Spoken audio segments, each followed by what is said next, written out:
What's up everyone? Welcome back to the channel। तो आ गए हो आप डे 1 ऑफ रिवीजन के अंतिम यानी कि तीसरे वीडियो पे।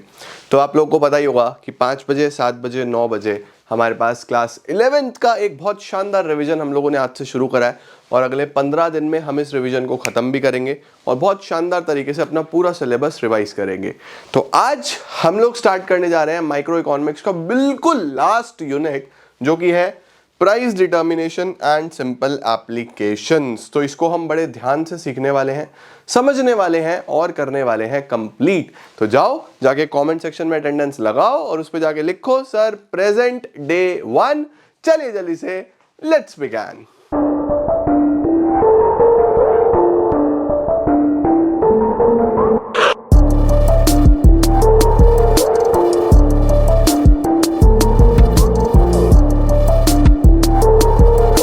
तो चलिए जी शुरू करते हैं गाइज हम लोग सबसे पहले टॉपिक के साथ जिसका नाम है market equilibrium. Sir what is market equilibrium? ये मार्केट इक्विलिब्रियम होता क्या है? तो देखो लिखा हुआ है it is determined when the quantity demanded for a commodity becomes equal to the quantity supplied. ठीक है, अब इसका क्या मतलब है सर? देखो यहाँ पे मैंने लिखा हुआ है टेबल एंड कर्व, तो टेबल एंड कर्व हम खुद बनाएंगे। तो सर इसका मतलब क्या है? देखो बच्चों, एक जब हम इकोनॉमी की बात करते हैं तो एक इकोनॉमी में दो मेजर कंपोनेंट्स होते हैं किसी भी इकोनॉमी में। ठीक है, एक सबसे मेजर कंपोनेंट होता है प्रोड्यूसर या फिर सेलर यानी कि जो सामान बेचने वाला है, और एक सबसे मेजर कंपोनेंट होता है या एलिमेंट होता है कस्टमर जो कि सामान खरीदने वाला है। इसको हम बायर भी बोलते हैं, राइट। तो अगर सिर्फ सेलर सप्लाई सप्लाई सप्लाई करता रहे और कोई कस्टमर ही नहीं हो तो ये तो बेकार है। वहीं पे अगर एक कस्टमर सिर्फ डिमांड डिमांड डिमांड करता रहे, सामने से सप्लाई ही नहीं हो, सामान है ही नहीं, तो ये डिमांड भी बेकार है। तो हम इक्विलिब्रियम यानी कि एक ऐसी कंडीशन जहां पे दोनों खुश हैं, जिसको हम बदलना नहीं चाहते, वो किसको बोलेंगे? तो हम इक्विलिब्रियम बोलेंगे बच्चों जहां पे एक ऐसा कॉम्बिनेशन बन जाए कि सप्लायर भी खुश है और कंज्यूमर भी खुश है। ठीक है, अब इसको समझने के लिए एक टेबल मैं यहां पे बनाऊंगा। ये मान लो कि किसी भी कमोडिटी का प्राइस दिया हुआ है, लेट्स सपोज 1 2 3 4 5, ये प्राइस है।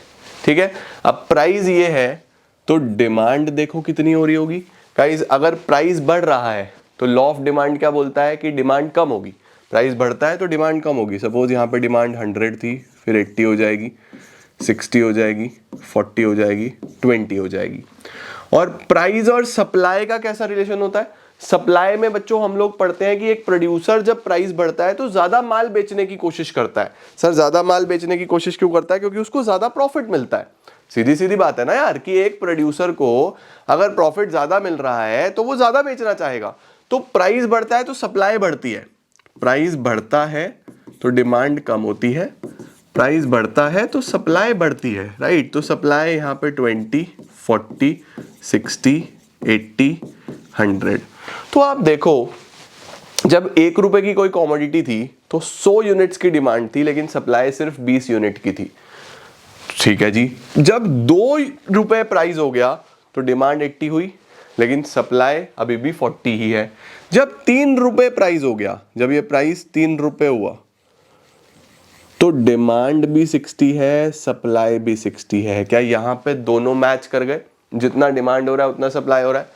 इसी को हम लोग बेटा जी मार्केट इक्विलिब्रियम बोलते हैं। तो मार्केट इक्विलिब्रियम एक कौन सा पॉइंट होता है? मार्केट इक्विलिब्रियम एक ऐसा पॉइंट होता है बच्चों जहां पे जितना क्वांटिटी डिमांडेड होता है उतना ही क्वांटिटी सप्लाइड भी होता है when it comes to market demand and market supply. ठीक है सर, इसके ऊपर ये क्या हो रहा था? देखो यहाँ पे डिमांड ज्यादा थी, सप्लाई कम थी। इसको बोलते हैं बच्चों एक्सेस डिमांड। इसको क्या बोलते हैं? Excess demand. जब भी इकोनॉमी में डिमांड ग्रेटर देन सप्लाई होगा तो उसको एक्सेस डिमांड बोलना है। और इसके नीचे क्या हो रहा था? देखो सप्लाई ज्यादा है, डिमांड कम है, सप्लाई ज्यादा है, डिमांड कम है, इसको बोलते हैं हम एक्सेस सप्लाई। ठीक है, अब इक्विलिब्रियम के सामने जो प्राइस होता है इसको हम बोलते हैं इक्विलिब्रियम प्राइस। और इक्विलिब्रियम पे जो क्वांटिटी होती है इसको हम बोलते हैं इक्विलिब्रियम क्वांटिटी। जल्दी से इस टेबल को बना लो, ये टेबल आपको एग्जाम में बना के आनी है, बहुत बहुत इंपॉर्टेंट ये टेबल रहने वाली है। ओके अब सर इक्विलिब्रियम का कर्व कैसे दिखेगा, तो देखो मैं तुम्हें इक्विलिब्रियम का कर्व भी दिखा देता हूं। तो बच्चों यहां पे तो आप ले लो प्राइस 1 2 3 4 5 और यहां पे आप ले लो क्वांटिटी। ठीक है, क्वांटिटी डिमांडेड भी यही ले लेंगे, क्वांटिटी सप्लाइड भी यही ले लेंगे। ओके तो 20 40 60 80 100। सबसे पहले डिमांड का कर्व प्लॉट कर लेते हैं। 1 पे 100, 1 पे है हमारे पास 100 तो ये होगा। 2 पे 80 लगभग ये होगा। 3 पे 60, 3 पे 60 लगभग ये होगा। ऐसे ही प्लॉट करते हैं। 1 पे 100, 2 पे 80 तो ये आ गया। 3 पे 60 ये आ गया। 4 पे 40 ये आ गया और 5 पे 20 ये आ गया। तो देखो लगभग कुछ इस तरीके का हमारा डिमांड कर्व नीचे की तरफ जाता हुआ बनता है। आप लोग प्रॉपरली स्केल लेके प्लॉट करोगे तो आपका एकदम परफेक्ट बन जाएगा। ठीक है, तो इस तरीके का हमारे पास एक डिमांड कर्व आता है नीचे की तरफ आता हुआ। राइट, सही है। तो आप स्केल लेके पूरा प्रॉपरली प्लॉट करना। मेरे पास तो स्केल नहीं है तो मैं इसको बस यहाँ से मैच कर दूंगा किसी तरीके से। यहाँ मैं स्ट्रेट फॉरवर्ड ऐसे ही लाइन खींच देता हूँ कि लगभग इस तरीके का डिमांड कर्व आ जाएगा। ओके फिर हम ऐसे ही सप्लाई कर्व बनाएंगे। तो सप्लाई कितना है, 1 पे 20, 2 पे 40, 3 पे 60, 4 पे 80, 5 पे 100 है ना। तो सप्लाई कर्व लगभग इस तरीके का आ जाएगा। सही है, तो डिमांड कर्व भी बन गया, सप्लाई कर्व भी बन गया। जहां पे इन्होंने इंटरसेक्ट किया इसको बोलते हैं बच्चों इक्विलिब्रियम। ये इक्विलिब्रियम आ गया। इक्विलिब्रियम के नीचे जो क्वांटिटी होती है ये 60, यहाँ पे सप्लायर भी खुश है, यहाँ पे कस्टमर भी खुश है, इसको बोलते हैं इक्विलिब्रियम क्वांटिटी। ये इक्विलिब्रियम क्वांटिटी है। और इसके सामने जो प्राइस होता है ये 3 रुपीज, ये है इक्विलिब्रियम प्राइस। तो इक्विलिब्रियम प्राइस ये है, इक्विलिब्रियम क्वांटिटी ये है, इसको हम मार्केट इक्विलिब्रियम बोलते हैं। ठीक है जी, परफेक्ट हो गया। कर्व का स्क्रीनशॉट ले लो फटाफट से। डन सर, टेबल भी बना लिया, कर्व भी बना लिया। अब हमारे पास बच्चों एक कॉन्सेप्ट आता है, sir what is excess demand. Excess demand किसको बोलेंगे, तो एक्सेस डिमांड मैंने आपको बोला it refers to a situation when quantity demanded is more than quantity supplied. अगर क्वांटिटी डिमांडेड ज्यादा हो जाता है क्वांटिटी सप्लाइड से तो उसको हम एक्सेस डिमांड बोल देते हैं। आओ सर, अब आपको एक्सेस डिमांड का कर्व सिखाता हूं मैं। देखो देखो बच्चों, हम पढ़ रहे हैं एक्सेस डिमांड। अब देखो डिमांड का कर्व कैसा होता है, ये आ गया नीचे, सप्लाई का कर्व होता है ये आ गया ऊपर।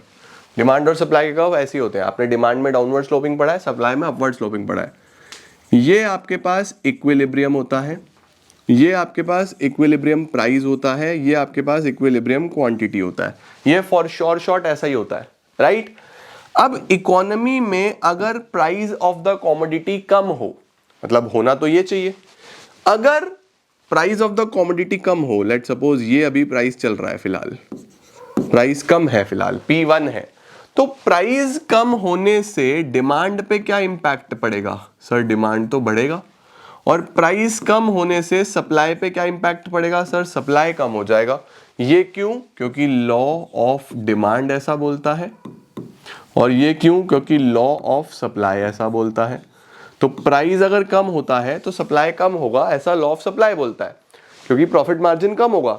और प्राइस अगर कम होगा तो डिमांड बढ़ेगा, ऐसा लॉ ऑफ डिमांड बोलता है।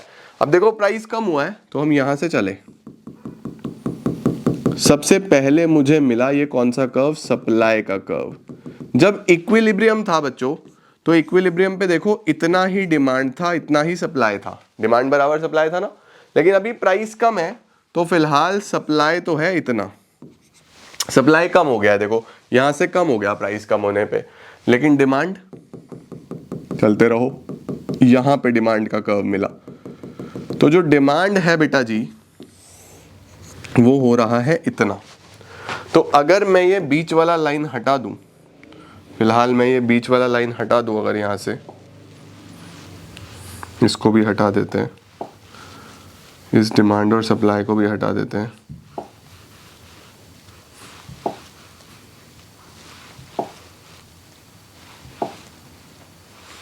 अब देखो डिमांड कितना ज़्यादा आ रहा है और सप्लाई कितना कम आ रहा है। तो अगर आप ध्यान से देखो तो लेट सपोज इसको आप Q1 ले लो, इसको आप Q2 ले लो, तो इतने पोर्शन में demand is greater than supply.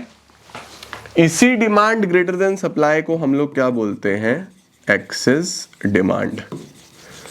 इसी को हम क्या बोलते हैं, एक्सेस डिमांड। तो इस सिनेरियो में क्या हो रहा है, डिमांड ज्यादा है सप्लाई कम है, तो खरीदने वाले लोग ज्यादा है, बेचने वाले लोग कम है।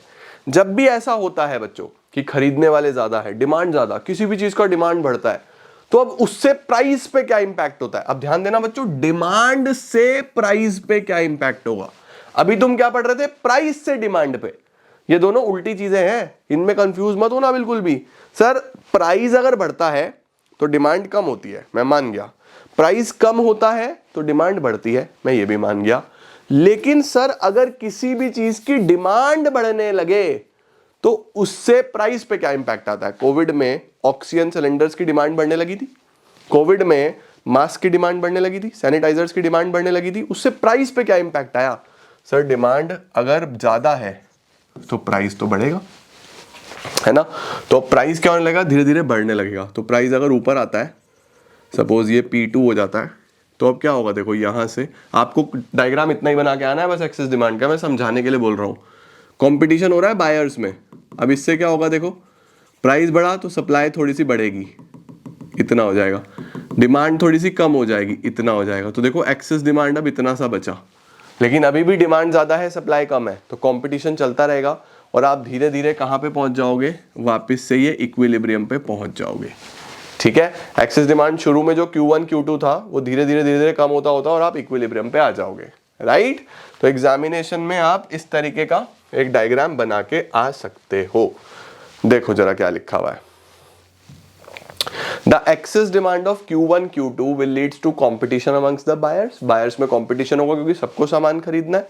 जब कंपटीशन होगा तो बायर ज्यादा पे करने के लिए भी रेडी हो जाएगा कि भैया मुझे चाहिए, मैं चाहे ज्यादा पैसा दे दूंगा। तो ज्यादा पैसे देने के लिए भी तैयार होगा, तो प्राइस बढ़ने लगेगा। प्राइस बढ़ेगा तो डिमांड कम होगी, लॉ ऑफ डिमांड की वजह से, सप्लाई बढ़ेगी लॉ ऑफ सप्लाई की वजह से। और ये तब तक चलता रहेगा जब तक एक्सेस डिमांड पूरा खत्म ना हो जाए, वो हमने एरोज की मदद से दिखाया है, राइट। तो ये होता है बच्चों हमारे पास excess demand. Sir excess supply किसको बोलते हैं, अगर सप्लाई ज्यादा हो डिमांड कम हो, इसका रिवर्स सिनेरियो। आओ सर,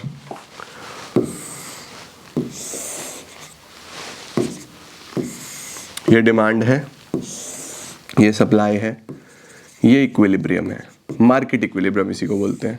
ये प्राइस है, ये क्वांटिटी है। तो यहाँ पे सेलर भी खुश था, यहाँ पे बायर भी खुश था, demand is equal to supply था, है ना। अब हुआ क्या सर, सपोज प्राइसेस बढ़े हुए हैं, इकोनॉमी में प्राइस ज्यादा हुए हुए हैं, तो प्राइस ज्यादा होने से क्या होता है, डिमांड कम हो जाएगी। प्राइस का डिमांड के साथ इनवर्स रिलेशन होता है, ठीक है। तो देखो डिमांड हो गई कम, Q1, डिमांड रह गई मात्र इतनी सी, सही है, डिमांड कम हो गई। और अगर आगे बढ़ूं तो सप्लाई बढ़ गई, क्योंकि कभी भी प्राइस बड़ा होता है तो सप्लाई बढ़ जाती है। यहां पहुंच गए हम Q2, जो हमारी सप्लाई है वो फिलहाल इतनी है। तो अगर आप ध्यान से देखो बेटा जी, अगर आप ध्यान से देखो तो सप्लाई देखो कितनी ज्यादा है और डिमांड कितनी कम है। इस बार Q1 Q2 ये वाला एरिया, ये क्या सिग्निफाई कर रहा है, ये सिग्निफाई कर रहा है कि यहाँ पे सप्लाई ज्यादा है और डिमांड कम है। ऐसी सिचुएशन जहाँ पे सप्लाई ज्यादा होता है डिमांड कम होता है, इसको क्या बोलते हैं, इसी को बोलते हैं सर एक्सेस सप्लाई। अब एक्सेस सप्लाई से सर क्या होगा? एक्सेस सप्लाई से किसके बीच में कंपटीशन होगा? माल बेचने वाले ज्यादा है, खरीदने वाले कम है, सप्लाई ज्यादा है, तो अब क्या होगा सर? इसमें कंपटीशन होगा बच्चों सेलर्स के बीच में। सेलर्स भिड़ेंगे कि मैं बेचूं, मेरे से खरीद लो, मेरे से खरीद लो, क्योंकि कस्टमर तो कम है, डिमांड तो मात्र इतनी सी है, सप्लाई इतनी सारी है, तो कौन लड़ेंगे आपस में? सेलर लड़ेंगे कि यार मेरा सामान मेरे से खरीद लो, मेरे से खरीद लो, मेरे से खरीद लो। इस कंपटीशन के चक्कर में प्राइस कम होगा। अब प्राइस धीरे धीरे नीचे आने लगेगा। सपोज यहां आ गया P2, प्राइस नीचे आने से क्या होगा? देखो हमारा डिमांड थोड़ा सा बढ़ गया और हमारा सप्लाई थोड़ा सा कम हो गया, फिर और धीरे धीरे ऐसे चलते चलते चलते चलते वापस से कहाँ पहुंच जाएंगे हम? इक्विलिब्रियम पे। वापस से हम कहाँ पहुंच जाएंगे? इक्विलिब्रियम पे। तो ये तब तक चलेगा जब तक ये एक्सेस सप्लाई बिल्कुल खत्म नहीं हो जाता। आओ सर, देखो क्या लिखा हुआ है। सबसे पहले एक्सेस सप्लाई क्या होता है? It refers to a market situation when quantity supplied is more than quantity demanded at the prevailing market price. Under this situation market price is more than the equilibrium price. इसमें ज्यादा ही होता है, excess demand में कम होता है ना। Curve table मैंने आपको बढ़ा दिया। इसमें क्या होगा? Excess supply of Q1 Q2 will leads to competition. ये कंपोजिशन नहीं है, कंपटीशन है। Competition amongst the sellers. इस बार सेलर्स में कंपटीशन होगा क्योंकि हर सेलर चाहता है कि मेरा माल बिके, ठीक है। ज्यादा माल बेचने के लिए वो सस्ते में भी बेचने के लिए तैयार हो जाएगा। Sellers would be ready to charge even lower price, है ना, ताकि उनका माल बिक सके। अब प्राइस गिरेगा तो डिमांड बढ़ने लगेगी, लॉ ऑफ डिमांड ऐसे ही बोलता है, और जो सप्लाई है वो कम होने लगेगी, लॉ ऑफ सप्लाई ऐसे ही बोलता है। The price will continue to fall. Price गिरता रहेगा, गिरता रहेगा, गिरता रहेगा तब तक जब तक एक्सेस सप्लाई खत्म नहीं हो जाता। तो ये हमने पूरा का पूरा एक्सेस सप्लाई का कॉन्सेप्ट भी पढ़ लिया। आई होप बच्चों आपको बहुत अच्छे तरीके से ये समझ में आया होगा। अब इसमें बेटा कुछ छोटे छोटे टॉपिक्स आते हैं जिसको हम क्या बोलते हैं? Effect of change in demand and supply on the market equilibrium. कि अगर डिमांड चेंज हो या सप्लाई चेंज हो या दोनों चेंज हो तो इक्विलिब्रियम पे क्या इंपैक्ट आएगा। तो देखो बच्चों, यहां पे हमें कुछ कर्व्स की मदद से ये चीजें दिखानी है, ठीक है, कि सर अगर चेंज आए डिमांड में या सप्लाई में या दोनों पे तो इक्विलिब्रियम पे क्या इंपैक्ट आएगा। तो देखो सबसे पहले क्या लिखा हुआ है? Increase in demand. अगर सर डिमांड बढ़ जाएगी तो क्या चेंज आएगा? देखो सबसे पहले ये मान लो कि डिमांड ये है, सप्लाई ये है, ये इक्विलिब्रियम था, ये इक्विलिब्रियम क्वांटिटी थी, ये इक्विलिब्रियम प्राइस था। तो सर अगर डिमांड बढ़ती है तो इससे क्या चेंज आता है? तो देखो डिमांड बढ़ेगी, कोई भी चीज बढ़ेगी तो वो राइट में जाएगी, कम होगी तो लेफ्ट में आएगी, ये ध्यान रखना। बढ़ेगी राइट में, कम होगी लेफ्ट में। तो डिमांड बढ़ेगी तो डिमांड कर्व इधर आ जाएगा, ये बनेगा D1 नया डिमांड कर्व। ये इक्विलिब्रियम था, ये बनेगा आपका न्यू इक्विलिब्रियम जहां पे डिमांड सप्लाई इंटरसेक्ट कर रहे हैं। तो डिमांड बढ़ने से क्या होगा सर?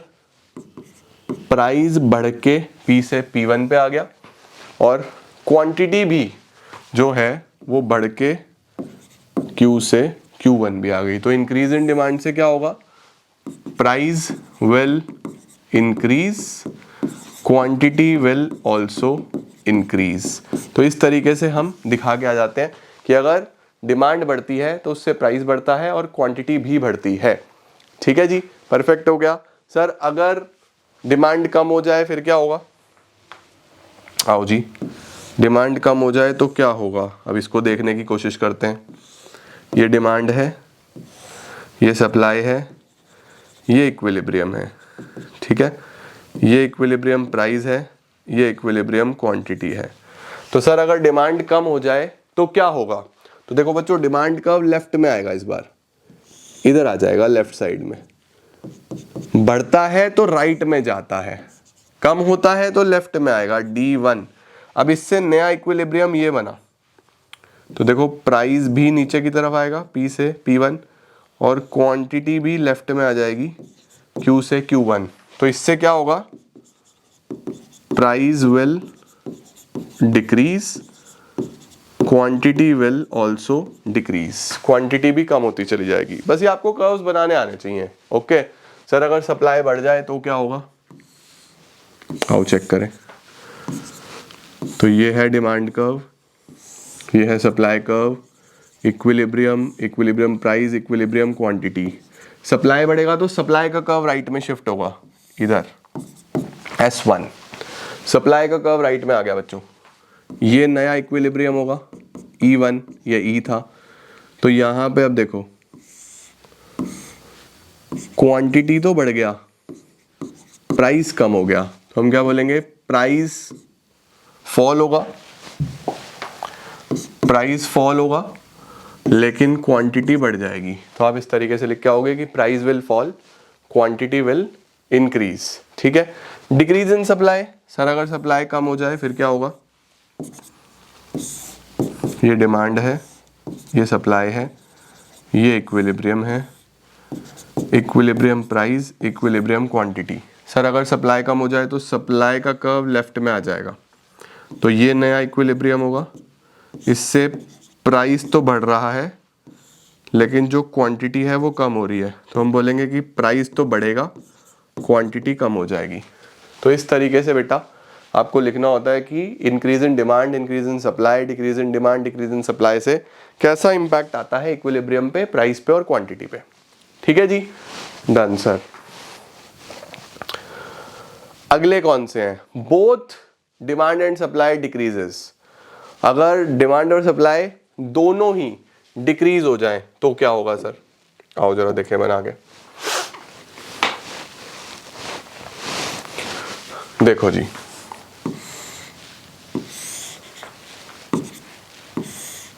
ये डिमांड है, ये सप्लाई है, ठीक है, और ये आपका इक्विलिब्रियम है, ये इक्विलिब्रियम प्राइस है, ये इक्विलिब्रियम क्वांटिटी है।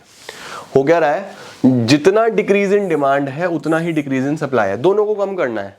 ठीक है सर, तो कम करना है तो लेफ्ट में आएगा, तो एक तो ये कम होगा, देखो D1, प्लीज स्केल से बिल्कुल बराबर बनाना, जितना डिमांड उतना ही सप्लाई, ये कम करा, उतना ही सप्लाई कम करो, सप्लाई भी लेफ्ट में आएगा, देखो उतना ही सप्लाई कम कर दिया, ये भी लेफ्ट में आ गया।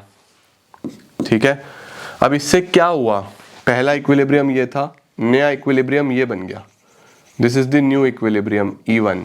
तो प्राइस तो सेम रहा, बस क्वांटिटी कम हो गई, तो मैं क्या बोलूँगा कि P तो कांस्टेंट है, कांस्टेंट, और जो क्वांटिटी है ये फॉल हो गई, जो क्वांटिटी है बच्चों ये फॉल हो गई। ठीक है, अब देखो यहाँ पे प्लीज़ ध्यान से देखना, ये कर्व थोड़ा सा डिफरेंट है, यहाँ पे आपको क्या करना है, ये डिमांड है, ये सप्लाई है, ये इक्विलिब्रियम है, okay, equilibrium price, equilibrium quantity. अब बड़े ध्यान से देखना, कलर सर थोड़ा डार्क सा कलर दे दो, कोई ये दे दो। अब देखो क्या लिखा हुआ है, जो डिक्रीज इन डिमांड है वो ज्यादा होना चाहिए डिक्रीज इन सप्लाई से, दोनों कम होंगे लेकिन डिक्रीज इन डिमांड ज्यादा होगा, डिक्रीज इन सप्लाई कम होगा, तो डिक्रीज इन डिमांड ज्यादा होगा, तो इसको मैं इतना ज्यादा कम कर देता हूँ, इतना ज्यादा कम कर देता हूँ। ठीक है, और डिक्रीज इन सप्लाई ये थोड़ा सा करता हूँ, बहुत थोड़ा सा, तो थोड़ा सा मतलब लगभग इतना सा कर देता हूँ, देखो S1। अब इससे क्या हुआ, डिमांड और सप्लाई ने कहाँ पे इंटरसेक्ट किया, यहाँ पे, तो सर प्राइस में जो चेंज आया वो तो थोड़ा सा चेंज आया, लेकिन क्वांटिटी में जो चेंज आया वो बहुत ज़्यादा चेंज आया, है ना।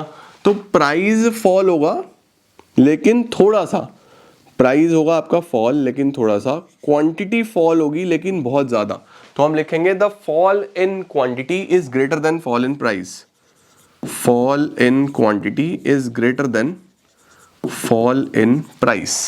क्वांटिटी ज़्यादा गिरेगी, प्राइस थोड़ा सा ही गिरेगा, ओके। अब अगर इधर देखें, यहाँ पे क्या है सर, यहाँ पे देखो,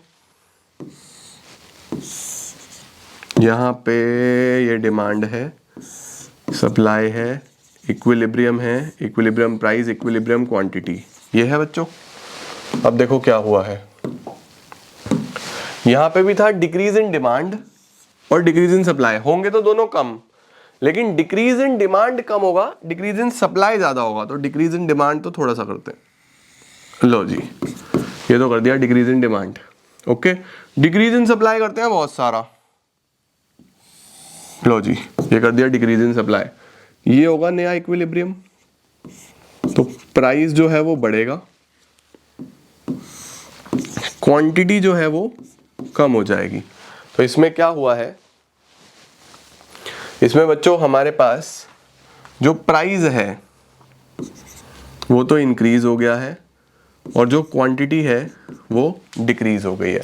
तो price will increase, quantity will decrease, ये आपको पता होना चाहिए। और नेक्स्ट कौन सा कर्व है, अगला देखो, अगला क्या दिया हुआ है इसी तरीके से, इंक्रीज। अब ये आप इस बार खुद से ट्राई करके देखो, जल्दी से फटाफट से वीडियो पॉज करके ट्राई करके देखो। देखो इस बार आपको क्या करना है, ये डिमांड है, ये सप्लाई है, ये इक्विलिब्रियम है, इक्विलिब्रियम प्राइस, इक्विलिब्रियम क्वांटिटी, ठीक है। अब आपको करना है इंक्रीज। सर दोनों को इंक्रीज करना है और वो भी बराबर बराबर, तो डिमांड किधर इंक्रीज होगा, राइट साइड में, तो लगभग इतना मैं डिमांड इंक्रीज कर देता हूँ। और सप्लाई किधर इंक्रीज होगा, राइट में, तो ये भी राइट में आ जाएगा, लगभग इतना ही मैं सप्लाई भी इंक्रीज कर देता हूँ, है ना। तो स्केल से करोगे तो आप बिल्कुल बराबर आएगा। इससे क्या हो रहा है बच्चों, देखो इक्विलिब्रियम फिर से ये आ गया नया, क्योंकि D1 और S1 ने यहाँ पे इंटरसेक्ट किया, तो प्राइस फिर से में सिर्फ क्वांटिटी बढ़ गई, तो हम क्या बोलेंगे कि प्राइस तो कांस्टेंट है और क्वांटिटी बढ़ गई है। ओके, पिछले वाले में भी प्राइस कांस्टेंट आया था जब दोनों बराबर बराबर कम करे थे, है ना। अब यहां पे देखो,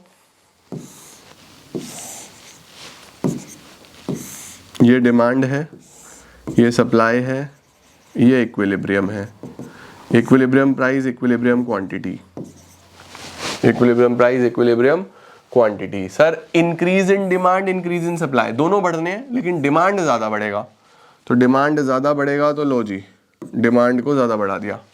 ओके, सप्लाई थोड़ा सा बढ़ेगा तो सप्लाई को थोड़ा सा बढ़ाते हैं राइट साइड में, लो सर सप्लाई को थोड़ा सा बढ़ा दिया। अब ये नया इक्विलिब्रियम होगा, नए वाले डिमांड और सप्लाई जहां पे इंटरसेक्ट करेंगे, तो सर प्राइस भी बढ़ गया, क्वांटिटी भी बढ़ गई, लेकिन क्वांटिटी ज़्यादा बढ़ी, प्राइस भी बढ़ा, क्वांटिटी भी बढ़ी, but increase in quantity is greater than increase in price.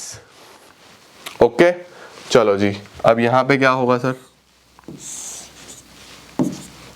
ये डिमांड है, ये सप्लाई है, ये इक्विलिब्रियम है, इक्विलिब्रियम प्राइस है, इक्विलिब्रियम क्वांटिटी है।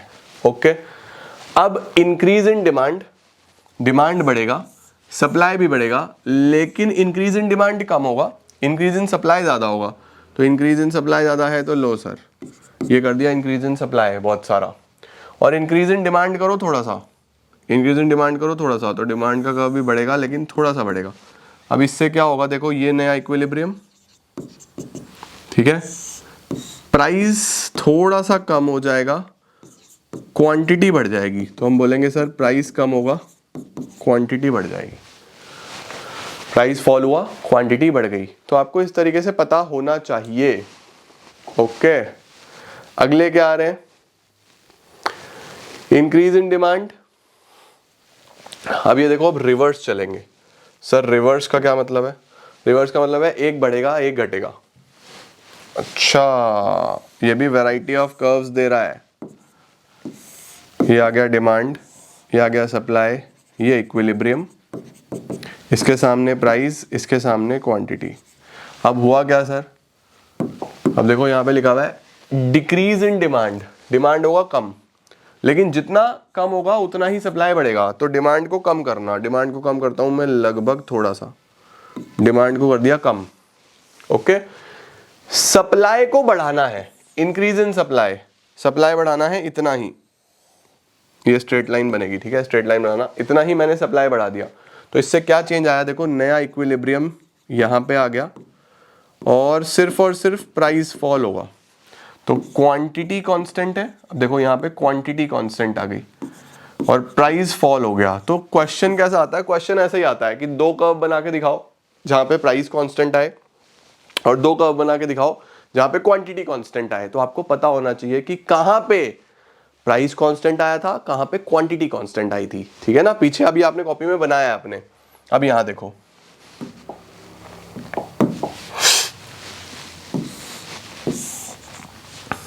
ये आ गया हमारे पास डिमांड, ये आ गया हमारे पास सप्लाई, ये आ गया equilibrium, price, quantity. Low sir, decrease in demand, अब देखो डिक्रीज इन डिमांड, लेकिन वो ज्यादा होगा इंक्रीज इन सप्लाई से। ओके, तो डिमांड बहुत ज्यादा डिक्रीज होगा तो लेफ्ट में आएगा। आजा भाई कलर चेंज कर दो। डिक्रीज होगा तो लेफ्ट में आएगा, तो ये आ जाएगा इधर। लो सर, ये हमने नया बना दिया, डिक्रीज कर दिया मैंने बहुत ज्यादा। और सप्लाई इंक्रीज होगा लेकिन थोड़ा सा, सप्लाई इंक्रीज होगा तो वो राइट में ले आओ लेकिन थोड़ा सा, यहां पे इंटरसेक्ट किया। इससे क्या होगा, क्वांटिटी कम हुआ लेकिन जो प्राइस है वो ज्यादा कम हुआ, है ना। होगा तो प्राइस भी कम, क्वांटिटी भी कम, लेकिन जो डिक्रीज इन प्राइस है वो ज्यादा है किससे, डिक्रीज इन क्वांटिटी से। ओके, अब यहां देखो, demand supply equilibrium, equilibrium price equilibrium quantity. Okay, अब लिखा हुआ है डिक्रीज इन डिमांड, डिमांड कम होना है लेकिन थोड़ा सा, डिमांड कम होना है लेकिन थोड़ा सा। कलर बदल दूं सर, डिमांड कम होना है लेकिन थोड़ा सा, तो थोड़ा सा ये लो, डिमांड कम कर दिया। सप्लाई बढ़ना है लेकिन ज्यादा, सप्लाई बढ़ना है लेकिन ज्यादा, लो सर सप्लाई बढ़ा दिया बहुत सारा। हुआ क्या, नया इक्विलिब्रियम आ गया, क्वांटिटी बढ़ी थोड़ी सी, प्राइस फॉल, तो इसमें price will fall, quantity will rise. Okay, ठीक है। लो सर, अब आपको देते हैं, लो ये तुम खुद करोगे, इंक्रीज इन डिमांड बराबर डिक्रीज इन सप्लाई, फिर से क्वांटिटी कांस्टेंट आएगा इसके अंदर, ठीक है। इंक्रीज इन डिमांड इंक्रीज होगा लेकिन बहुत ज्यादा होगा, देखो ग्रेटर देन लगा हुआ है ना, तो ज्यादा कर देना, सप्लाई डिक्रीज करना थोड़ी सी, ये आप खुद करोगे, राइट। आओ सर, अब आते हैं हमारे पास स्पेशल केसेस। स्पेशल केसेस किसको बोलते हैं बच्चों, अगर परफेक्टली इलास्टिक हो एक चीज और दूसरे में चेंजेस आए। देखो लिखा हुआ है increase in demand when supply is perfectly elastic. Perfectly elastic समझते हो कि क्वांटिटी में बहुत ज्यादा चेंज आ रहा है, बहुत ज्यादा चेंज आ रहा है, तो परफेक्टली इलास्टिक होता है ऐसा, ठीक है, इनफाइनाइट, है ना, ED is equal to infinity. Supply elastic है तो ये तो हो गया सप्लाई का कर्व। अब डिमांड का कर्व कैसा होता है, डिमांड का कर्व होता है ऐसे नीचे की तरफ, तो डिमांड और सप्लाई यहाँ पे है, ये है हमारा क्वांटिटी, ये इक्विलिब्रियम, ये प्राइस। ओके, अब हुआ क्या है, इंक्रीज इन डिमांड, अगर डिमांड इंक्रीज हो जाए, तो सर अगर डिमांड इंक्रीज हो जाए तो राइट में जाएगा, राइट में जाएगा तो किस पे फर्क आएगा, सिर्फ और सिर्फ क्वांटिटी बढ़ जाएगा, तो हम बोलेंगे ओनली क्वांटिटी विल राइज, सिर्फ क्वांटिटी बढ़ेगा, प्राइस तो सेम ही रहेगा, ठीक है। अब इधर देखो, सप्लाई इज परफेक्टली इलास्टिक, फिर से सप्लाई को परफेक्टली इलास्टिक रखना है, तो ये डिमांड है, ये सप्लाई है, परफेक्टली इलास्टिक हो गया, ये इक्विलिब्रियम आ गया, ये क्वांटिटी है, ये ही प्राइस है। ओके, अब देखो लिखा हुआ है डिक्रीज इन डिमांड, डिमांड अगर कम हो जाए, तो अगर डिमांड कम हो रहा है तब भी प्राइस सेम रहने वाला है, सिर्फ क्वांटिटी कम हो जाएगा, तो हम बोलेंगे क्वांटिटी विल फॉल। इलास्टिक में कर्व को horizontal straight line parallel to X axis बना देना है, ठीक है सर, डन। अगला देखो, अगला क्या है, increase in supply when demand is perfectly elastic. अब ध्यान से समझो, इस बार डिमांड को परफेक्टली इलास्टिक करना है, तो सर डिमांड को परफेक्टली इलास्टिक करना है, तो इस बार ये डिमांड का कर्व है, ये सप्लाई का कर्व है, ये इक्विलिब्रियम है, ये क्वांटिटी है, ये प्राइस है। इधर भी डिमांड परफेक्टली इलास्टिक है, तो ये हमारा डिमांड का कर्व है, ये सप्लाई का कर्व है, ये इक्विलिब्रियम है, ये क्वांटिटी है, ये प्राइस है, ठीक है। अब देखो यहाँ पहले वाले में क्या करना है, increase in supply, increase in supply, तो सप्लाई को राइट वर्ड ले जाओ, नया इक्विलिब्रियम आ जाएगा, quantity will rise, quantity will rise. और अगर सप्लाई को कम करना है, डिक्रीज इन सप्लाई, तो इधर ले आओ लेफ्ट में, तो ये नया इक्विलिब्रियम आ जाएगा, quantity will fall, quantity will fall. सही हो गया, है ना। जिसको भी इलास्टिक रखना है उसको straight line parallel to X axis कर दो, बाकी दूसरा कर्व चेंज होगा। चलो सर, नेक्स्ट क्या आ रहा है, इस बार इन इलास्टिक है। इन इलास्टिक कैसा होता है, इन इलास्टिक बच्चों पैरेलल टू वाई एक्सिस होता है, इस बार हमें सप्लाई को परफेक्टली इनइलास्टिक रखना है, तो सप्लाई कर्व ऐसा बनेगा परफेक्टली इनइलास्टिक की क्वांटिटी में चेंज ही नहीं होगा। और डिमांड कैसा होता है, डिमांड नीचे की तरफ होता है। तो ये इक्विलिब्रियम है, ये इक्विलिब्रियम प्राइस है, ये इक्विलिब्रियम क्वांटिटी है। यहाँ पे भी सप्लाई को परफेक्टली इनइलास्टिक रखना है। ये आपका सप्लाई कर्व है, ये डिमांड कर्व है। डिमांड कर्व तो डाउनवर्ड स्लोपिंग ही रहेगा। ये P है, ये Q है। अब देखो, अब क्या करना है सर, इंक्रीज इन डिमांड। अगर डिमांड इंक्रीज हो जाता है तो डिमांड को राइट में ले जाओ, यहाँ आ गया, ये नया इक्विलिब्रियम आ गया। इससे क्या होगा, price will rise, quantity same है, ओनली प्राइस विल राइज। ठीक है, तो अब यहाँ पे बताओ, डिमांड को कम करना है, डिक्रीज इन डिमांड, तो इसको लेफ्ट में ले आओ, D1। ये नया इक्विलिब्रियम आ गया, प्राइस गिरेगा, तो मैं बोलूँगा प्राइस विल फॉल। अब देखो, क्वांटिटी सेम के आपको और केसेस मिल गए, प्राइस सेम के भी आपको और केसेस मिल गए। तो दो केस ऊपर आए थे जब क्वांटिटी सेम आई, दो केसेस ये आ गए जब क्वांटिटी सेम आई। दो केस ऊपर आए थे जब प्राइस सेम आया था, दो केस और आ गए जब प्राइस सेम आया। इसका मतलब चार चार केसेस हो गए तुम्हारे पास जब प्राइस सेम रहे और क्वांटिटी सेम रहे। डन। ये लास्ट केस है बच्चों। तुम भी कहोगे कहाँ उलझ गए सर, क्या है ये बच्चों प्रैक्टिस करने के हैं, मन करे कर लेना, नहीं तो तुम स्किप भी कर सकते हो ये वाला part. Low sir, demand is perfectly inelastic, तो इस बार ये डिमांड का इनइलास्टिक है। यहां पे भी demand is perfectly inelastic. Inelastic किसको बोलते हैं, इसको बोलते हैं। ठीक है, सप्लाई को चेंज करेंगे तो सप्लाई जहां पे इंटरसेक्ट किया इक्विलिब्रियम, इक्विलिब्रियम के सामने प्राइस, नीचे क्वांटिटी, जहां पे इंटरसेक्ट किया इक्विलिब्रियम, इक्विलिब्रियम के नीचे क्वांटिटी, इधर price. Okay, increase in supply, sir supply अगर बढ़ जाए राइट में ले जाओ, ये नया इक्विलिब्रियम आ गया E1, प्राइस कम हो जाएगा, प्राइस विल फॉल, लिख देंगे हम प्राइस विल फॉल। ओके, और अगर मैं चलूँ इधर decrease in supply, decrease in supply है तो लेफ्ट में ले आओ S1, ये नया इक्विलिब्रियम आ गया E1, P1, प्राइस बढ़ गया, प्राइस विल राइज। तो दिस इज हाउ बच्चों हम लोग यहाँ पे कर्व बना देते हैं सारे के सारे। नेक्स्ट टॉपिक क्या आ रहा है बेटा, two types of government interventions, एक को बोलते हैं प्राइस सीलिंग, एक को बोलते हैं प्राइस फ्लोर। आओ जरा तुम्हें प्राइस सीलिंग बता देता हूं मैं। Sir what is price ceiling, आओ जी। प्राइस सीलिंग दो तरीके की होती है, maximum price ceiling, minimum price ceiling. Maximum price ceiling को प्राइस सीलिंग भी बोलते हैं, मिनिमम प्राइस सीलिंग को प्राइस फ्लोर भी बोलते हैं। ठीक है, ये वाले जो दो कॉन्सेप्ट्स हैं बच्चों, ये गवर्नमेंट के द्वारा बनाए गए कॉन्सेप्ट्स हैं। मैं तुम्हें एक बार समझा दूं फटाफट से। ये जो मैक्सिमम प्राइस सीलिंग है ना, ये है कि एक सेलर कितना मैक्सिमम प्राइस चार्ज कर सकता है बायर से, दैट इज MRP, है ना। इसका मतलब है maximum price which can be charged by a seller, और गवर्नमेंट इसको फिक्स करता है ताकि कस्टमर का बेनिफिट हो सके। तो ये वाला जो कॉन्सेप्ट है, this is to benefit customer, customer को बेनिफिट करने के लिए बनाया गया है ये। ठीक है, and what is minimum price ceiling या व्हाट इज प्राइस फ्लोर, इसका मतलब होता है कि a seller will get at least this price for his produce। इसका मतलब यह है कि अगर किसी किसान ने कोई पर्टिकुलर चीज का प्रोडक्शन करा है तो गवर्नमेंट बोलती है आपको मिनिमम इसका इतना हम दे देंगे।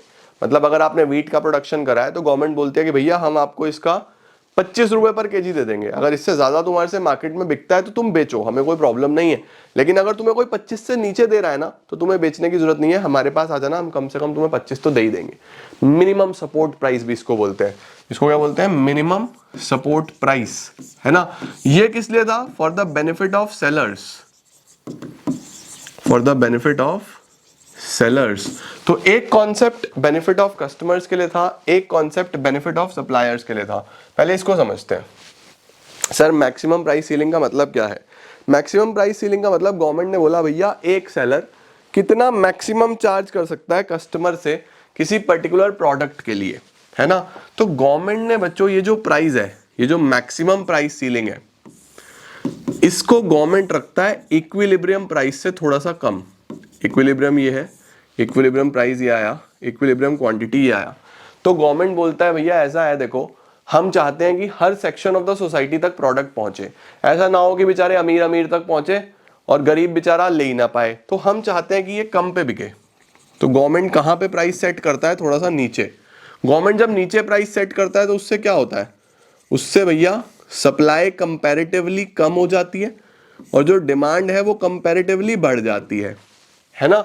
तो इससे काफी सारी चीजें हमें मार्केट में देखने को मिलती हैं। जब भी ऐसा होता है कि मैक्सिमम प्राइस सीलिंग जब गवर्नमेंट सेट करता है और कंपैरेटिवली थोड़ी नीचे सेट करता है, तो इससे क्या क्या इफेक्ट्स आते हैं? इससे सबसे पहला इफेक्ट आता है बच्चों, डिमांड ज्यादा होने की वजह से आप देखोगे ब्लैक मार्केटिंग होने लगती है, लोग ब्लैक करने लगते हैं, ठीक है।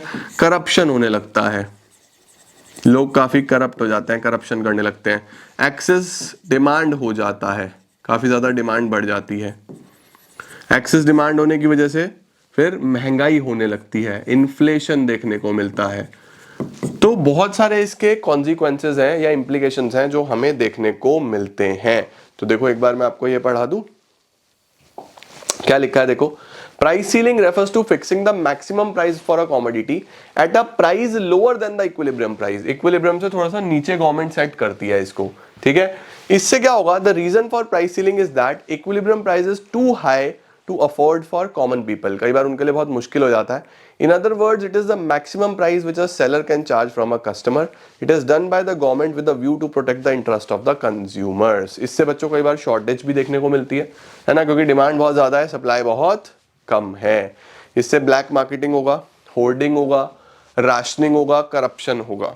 राशनिंग का मतलब कुछ ही लोगों तक सामान पहुंचेगा, सब तक नहीं पहुंच पाएगा। होर्डिंग, कालाबाजारी, ये सारी चीजें देखने को मिलती हैं। Black marketing in any market in which the commodities are sold at a price higher than the maximum price। अब लोग क्या करते हैं? ब्लैक में बेचते हैं, ज्यादा पे बेचते हैं, तो कालाबाजारी करते हैं, है ना। तो प्राइस सीलिंग से ब्लैक मार्केटिंग तो होगा ही होगा। इसके बाद राशनिंग सिस्टम क्या होता है? It is a technique adopted by government to sell a minimum quota of essential commodities at a price less than the equilibrium price. इसका मतलब गवर्नमेंट की राशन शॉप्स पे जब आप जाओगे तो वहां से सामान आप ले सकते हो, पुअर कमोडिटी को देता है एट अ चीपर प्राइस, ठीक है। सर प्राइस फ्लोर क्या होता है? अब मैं तुम्हें प्राइस फ्लोर समझा दूं। प्राइस फ्लोर मैंने आपको बताया, प्राइस फ्लोर गवर्नमेंट बोलती है कि कम से कम इस प्रोडक्ट का इतना प्राइस बनता है, ये हम दे देंगे, है ना। तो प्राइस फ्लोर क्या है कि a seller will get at least this price for his produce, ठीक है। अब यहां पे गवर्नमेंट जो प्राइस देती है कि हम आपको इतना दे देंगे, तो डिमांड इतनी है, सप्लाई इतनी है, इक्विलिब्रियम ये है, इक्विलिब्रियम प्राइस जो है वो ये मिलना चाहिए था, ये मिलता है। अब गवर्नमेंट क्या चाहती है कि किसान का भला हो, बेनिफिट हो, तो गवर्नमेंट करती है प्राइस को ज्यादा। गवर्नमेंट बोलती है कि भैया हम ये देंगे आपको, इक्विलिब्रियम से भी ज्यादा देंगे। इक्विलिब्रियम से भी जब ज्यादा देते हैं तो इससे क्या होता है? डिमांड कंपैरेटिवली कम हो जाती है प्रोडक्ट की, और जो सप्लाई है वो काफी ज्यादा बढ़ जाती है। डिमांड कम हो जाती है, सप्लाई बढ़ जाती है, तो इससे क्या होता है? सरप्लस इकट्ठा हो जाता है। इससे क्या हो जाता है? सरप्लस इकट्ठा हो जाता है। इसी को हम एक्सेस सप्लाई भी बोलते थे। एक्सेस सप्लाई भी इसका एक कॉन्सिक्वेंस या इंप्लीकेशन है, ठीक है। तो देखो क्या लिखा है यहां पे, लिखा है बच्चों, price floor refers to the minimum price above the equilibrium price. ध्यान रखना ये इक्विलिब्रियम के ऊपर सेट होता है, प्राइस सीलिंग इक्विलिब्रियम के नीचे होता था, है ना। Fixed by the government which the producers must be paid for their produce.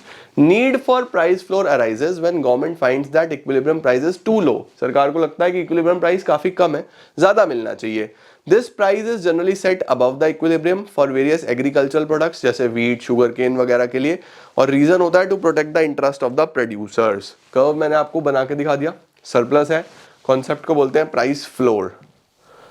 इसके क्या इंप्लीकेशंस होते हैं? Since the producers are not able to sell all they want to sell, they illegally sell the goods और services below the minimum price. अब देखो producer सब कुछ नहीं बेच पाते, तो वो कई बार सस्ते में भी बेच देते हैं चुपचाप बाहर। Price floor is normally set at a level higher than the equilibrium price which leads to excess supply. Excess supply हो जाता है, कई बार बफर स्टॉक हो जाता है। बफर स्टॉक क्या है? देखो, when market price is lower than what government feels should be given to the farmer, it purchases the commodity at a higher price। सरकार क्या करती है? सरकार उसको फार्मर से खरीदती है और उसका अच्छा प्राइस देती है। Producers maintain the stock which itself to be released in case of shortage of the commodity in the future। अब कई बार प्रोड्यूसर्स क्या करते हैं, उस माल को ना अपने गोदामों में स्टोर कर लेते हैं। गोदाम में क्यों स्टोर करते हैं? कि भैया गवर्नमेंट 25 रुपए दे रही है, अगर हम गोदाम में स्टोर कर लेंगे तो मार्केट में इसकी शॉर्टेज हो जाएगी। मार्केट में शॉर्टेज होगी तो और ज्यादा प्राइस मिलेगा। प्राइस क्या पता 30 मिले, 35 मिले, 40 मिले, क्योंकि शॉर्टेज दिखाई देगी, है ना। तो जब स्टॉक कर लेते हैं तो बफर स्टॉक कई बार यूज करते हैं प्राइस को सही करने के लिए, ठीक है। तो मेनली आपके पास इसके अंदर कर्व आपको पता होने चाहिए। मैंने आपको बता दिए कि जो प्राइस सीलिंग है, मैक्सिमम प्राइस सीलिंग, इसके अंदर ये एक्सेस डिमांड वाला कर्व बनता है, और जो प्राइस फ्लोर है इसके अंदर ये एक्सेस सप्लाई वाला कर्व बनता है। तो इसको आप एक बार ध्यान से आज देख लो, रीडिंग लगा लो बुक में से, और इसी के साथ बच्चों आपका ये पूरा का पूरा चैप्टर नंबर 11 समाप्त हो जाता है। कल हम लोग chapter number 10 main market forms पढ़ेंगे, बिजनेस स्टडीज में भी चैप्टर नंबर 10 पढ़ेंगे, तो अकाउंट्स में तो फाइनेंशियल स्टेटमेंट ये भी चलेगा।